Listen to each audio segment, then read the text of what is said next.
Welcome to Acharya education YouTube channel. మనం perspective ఎడ్యుకేషన్లో psychological concept సంబంధించినటువంటి 4th యూనిట్ సంబంధించినటువంటి డిస్కషన్ చేస్తున్నాం. 4th యూనిట్లో ఫస్ట్ టాపిక్ సంబంధించినటువంటి పరిశీలన పద్ధతి తెలుసుకున్నాం. ఈ పరిశీలన పద్ధతి తర్వాత నెక్స్ట్ మనకున్నటువంటిది అంతఃపరిశీలన పద్ధతి లేదా అంతరీక్షణ పద్ధతి అనేటువంటి పద్ధతి మనకు ఉంది. ఇది కూడా చిన్న టాపికే, మనకు క్వశ్చన్ రావడానికి కూడా ఆస్కారం ఉన్న టాపిక్లు ఇవన్నీ. దీంట్లో మనకి సైకాలజికల్ కాన్సెప్ట్లో కానీ ఏదైనా కానీ ఇది ఇంపార్టెంట్ కాదు అనేది ఏది ఉండదు. అన్ని విషయాలు అన్ని అంశాలు నేర్చుకోవాల్సిందే. కాబట్టి ప్రతి ఒక్క ఏరియాని మనం టచ్ చేద్దాం. దీంట్లో మనకు ఫస్ట్ టాపిక్లో ఉన్నటువంటిది పరిశీలన పద్ధతి, తర్వాత అంతఃపరిశీలన పద్ధతి. అంతఃపరిశీలన అంటే వ్యక్తి తన లోపలికి తాను చూసుకోవడం అని అర్థం. ఇదే కాన్సెప్ట్. దీనిపైన మొత్తం మనకు ఆధారపడి ఉంది. అంతఃపరిశీలన అంటే ఏంది? వ్యక్తి తన లోపలికి తాను చూసుకోవడం అని అర్థం. అంటే వ్యక్తి తన అంతర్గత భావాలను, అనుభవాలను లేదా ఆలోచనలను తనంతట తానే పరిశీలించి వివరించడం, దీన్ని అంతఃపరిశీలన పద్ధతి అంటారు. ఇది ఈ విధంగా అంటే తనలోకి తాను చూసుకోవడం అంటే ఏంది? ఇక్కడ అంతర్గత భావాలు, ఆ వ్యక్తిలో ఉన్నటువంటి అంతర్గత భావాలు ఏమున్నాయి, ఆ వ్యక్తికి సంబంధించినటువంటి అనుభవాలు ఏమున్నాయి లేదా ఆలోచనలు ఏమున్నాయి, తనంతట తానే పరిశీలించి వివరించడాన్నే మనం అంతరీక్షణ లేదా అంతఃపరిశీలన పద్ధతి అని అంటారు. ఉదాహరణకు ఎవరో ఒక పేరు మనకు యాడ్ చేస్తారు. ఏదో ఒక విద్యార్థికి సంబంధించి గణేష్ అన్నటువంటి విద్యార్థి తన భావాలను, తన అనుభవాలను, ఆలోచనలను తనంతట తానే పరిశీలించి వివరించాడు. ఇది ఏ పద్ధతి అంటే అంతఃపరిశీలన పద్ధతి అవుతుంది. తనంతట తానుగా పరిశీలించి వివరించుకోవడాన్ని అంతఃపరిశీలన పద్ధతి అని చెప్తాం. ఇది కాన్సెప్ట్. తర్వాత ఒక విషయం జరిగినప్పుడు కానీ లేదా జరుగుతున్నప్పుడు కానీ వ్యక్తిలో ఏర్పడే శారీరక మానసిక స్థితి తానే పరిశీలించి వర్ణించి చెప్పడాన్ని అంతఃపరిశీలన అని అంటారు. ఓకేనా? ఏదైనా ఒక విషయం జరిగినప్పుడు లేదా జరుగుతున్నప్పుడు వ్యక్తిలో ఏర్పడే శారీరక మానసిక స్థితి, ఉదాహరణకు ఏదైనా ఒక సన్నివేశం జరిగింది, అది జరిగినప్పుడు లేదా జరుగుతున్నప్పుడు కానీ ఉదాహరణకు తరగతి గదిలోకి కానీ, ఉదాహరణకు మామూలుగా మన గ్రామీణ వాతావరణం తీసుకుంటే ఏదైనా పాము కావచ్చు, తేలు కావచ్చు, లేకపోతే కుక్కనే కావచ్చు, కోతి కావచ్చు, అది తరగతి గదిలోకి వచ్చిన తర్వాత అప్పుడు ఆ వ్యక్తి యొక్క శారీరక మానసిక స్థితి ఏ విధంగా ఉంది తనంతలో తాను వర్ణించి చెప్పడం. ఉదాహరణకు తరగతి గదిలో డోర్ దగ్గరనే ఉన్నటువంటి విద్యార్థి దగ్గరికి డైరెక్ట్ కుక్క వచ్చి కూస్తుంది అనుకోండి, అప్పుడు వాడి భయం ఎట్లా ఉంటుంది, వాడికి సంబంధించి వాడే చెప్పుకోవడాన్ని అంతఃపరిశీలన పద్ధతి అంటారు. దీనికి సంబంధించి మనం ఒక ఉదాహరణ చూద్దాం. మరి దీంట్లో ఇంకో కాన్సెప్ట్ ఉంది.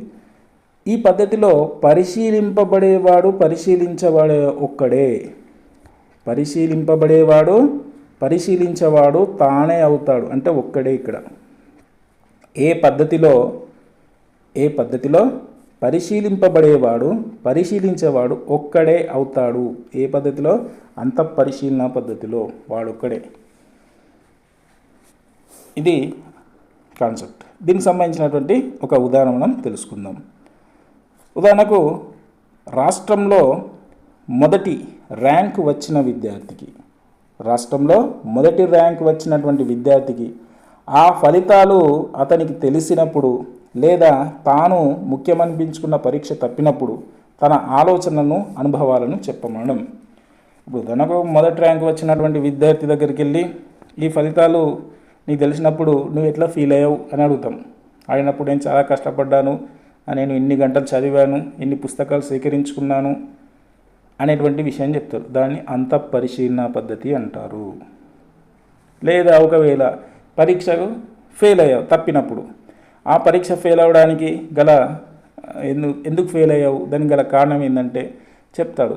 ఉదాహరణకు నేను మొబైల్ ఎక్కువ చూడడం వల్ల దాని పుస్తకం పైన దృష్టి పెట్టలేకపోయాను, లేకపోతే ఆ సబ్జెక్టు సారు చెప్పడం కాకపోవడం వల్ల కావచ్చు, సరిగా అర్థం కాకపోవడం వల్ల కావచ్చు, ఆ సబ్జెక్టుకు సమయాన్ని కేటాయించకపోవడం కావచ్చు, ఇలా రకరకాలు ఉంటాయి.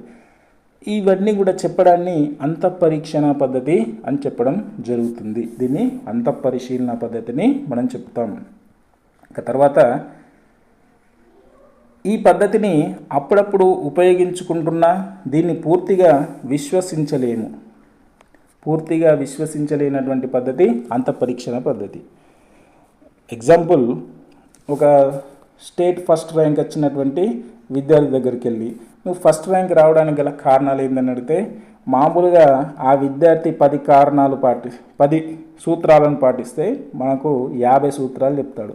నేను 50 సూత్రాలు పాటించిన, అసలు నేను రోజు 5 గంటలు వండుకున్నా, 20 రకాల పుస్తకాలు చదివినా, అసలు నేను ఎలాంటి ఫుడ్ తీసుకోలేదు, ఓన్లీ మంచి మినరల్స్ విటమిన్స్ ఉన్నటువంటి వెజిటేబుల్సే తీసుకున్నాను, యోగా చేసిన, వ్యాయామం చేసిన, ఇవన్నీ మనకు చెప్తూ ఉంటాడు.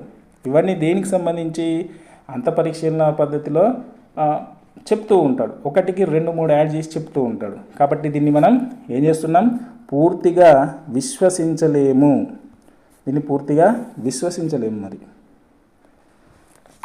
మరి దీనికి కొన్ని కారణాలు ఉంటాయి. ఆ కారణాలను మనం తెలుసుకుందాం. ఇది విద్యార్థికి వ్యక్తిగతమైనటువంటిది, అంతేనా? ఇప్పుడు మనం తెలుసుకున్నాం కదా, ఇది విద్యార్థికి వ్యక్తిగతమైనటువంటిది. ఇది వ్యక్తి అంతరంగానికి సంబంధించినది. కాబట్టి వ్యక్తి వివరిస్తున్న దాన్ని నిరూపించలేము. మరి అతడు ఫస్ట్ ర్యాంక్ రావడానికి గల కారణాలు అంటే 50 కారణాలు చెప్తే దానికి సంబంధించినటువంటి మనం నిరూపించలేము. ఎందుకంటే వాడికి ఫస్ట్ ర్యాంక్ వచ్చింది, అంతే. వాడు 10 సూత్రాలు పాటించినా, మనకి 50 సూత్రాలు చెప్పినా మనం దాన్ని ఏం చేయలేము. ఓకే. తర్వాత కొన్ని అనుభూతులు, భావాలను వ్యక్తీకరించడం కష్టం. అవి భాషకు అందవు, భాష చాలదు. దీంట్లో అంతఃపరిశీలన పద్ధతిలో మరి ఒక విద్యార్థికి సంబంధించి కావచ్చు, లేకపోతే ఏ వ్యక్తికి సంబంధించైనా కావచ్చు, కొన్ని అద్భుతాలు జరిగేటప్పుడు, ఏదైనా ప్రమాదం జరిగినప్పుడు కావచ్చు, ఇంకా వేరే కావచ్చు, అలాంటి అన్ని అనుభూతులు, అనుభవాలు ఏవైతే ఉన్నాయి, అలాంటి భావాలు వ్యక్తీకరించడం కష్టం. అవి భాషకు చెప్పడానికి కూడా మాటలు రావు.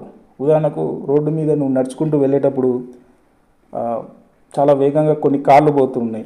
ఒక కార్ ఆపి నిన్ను ఆ కార్లో ఎక్కించుకున్నాడు అనుకోండి, అప్పుడు నీ యొక్క ఏం చేయాలో ఎగ్జైట్మెంట్ ఫీల్ అవుతావు. ఆ ఫీల్కి సంబంధించినటువంటిది ఎట్లా ఏంటి అనేటువంటిది మనకు ఆ భాష అనేటువంటిది అందదు. అలాంటప్పుడు కూడా మన భావాలను వ్యక్తీకరించడం కష్టమవుతుంది. మనం అనుకోని సంఘటనలు జరుగుతూ ఉంటాయి. అలాంటప్పుడు మనం భావాలను వ్యక్తీకరించడం కష్టమవుతుంది.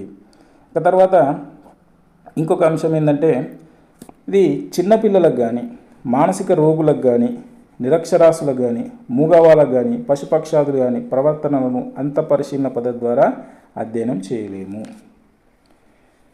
అంతఃపరిశీలన అంటే ఏంటి? తనకు తానే పరిశీలించుకోవడం మనం అనేటువంటి అంతఃపరిశీలన పద్ధతి. మరి చిన్నపిల్లలు అడిగితే వాళ్ళు చెప్తారా? చెప్పలేరు. ఇప్పుడు మాటలు రానిటువంటి శిశువు దగ్గరికి వెళ్ళి ఏడుస్తుంటే నీకేమైందంటే చెప్తారా? చెప్పలేరు. కఠినమైనటువంటి భావాలను అడిగితే చెప్తారా? చిన్నపిల్లలు చెప్పలేరు.